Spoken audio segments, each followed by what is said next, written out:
This afternoon for a mother in New Jersey. Her son, who was reported missing in Israel, is alive. He's an IDF soldier from Wyckoff, and you can just imagine how the family is feeling right now. Eyewitness News reporter Darla Miles just spoke with her and joins us live. Darla, good news for this family.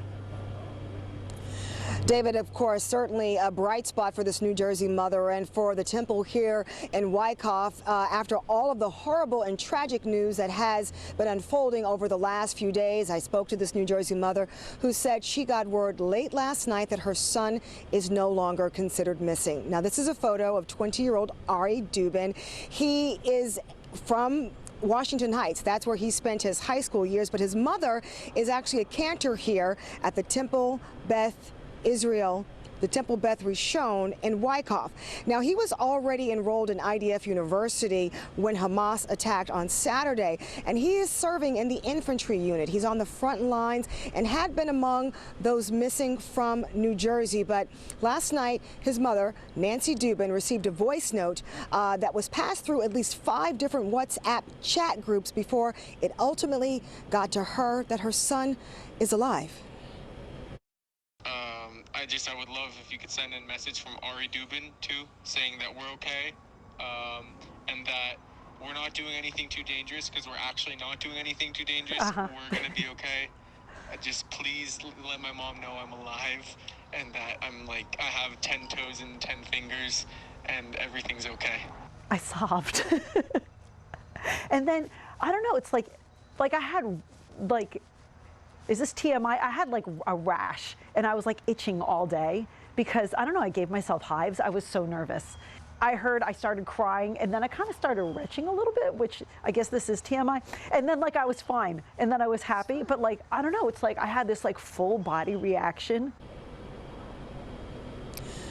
Again, this is not TMI. This is what Nancy Dubin experienced and what likely all of the mothers of those who are missing or killed in Israel have been experiencing since Saturday.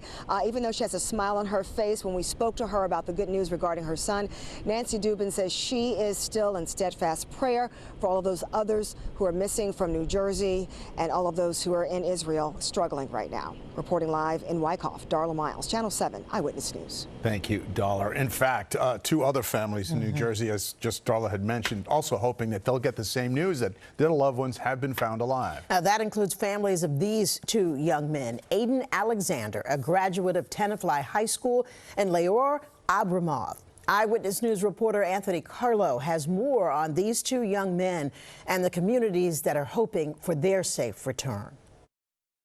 Well, that's right. One of those missing young men, an IDF soldier, and also a graduate here of Tenafly High School.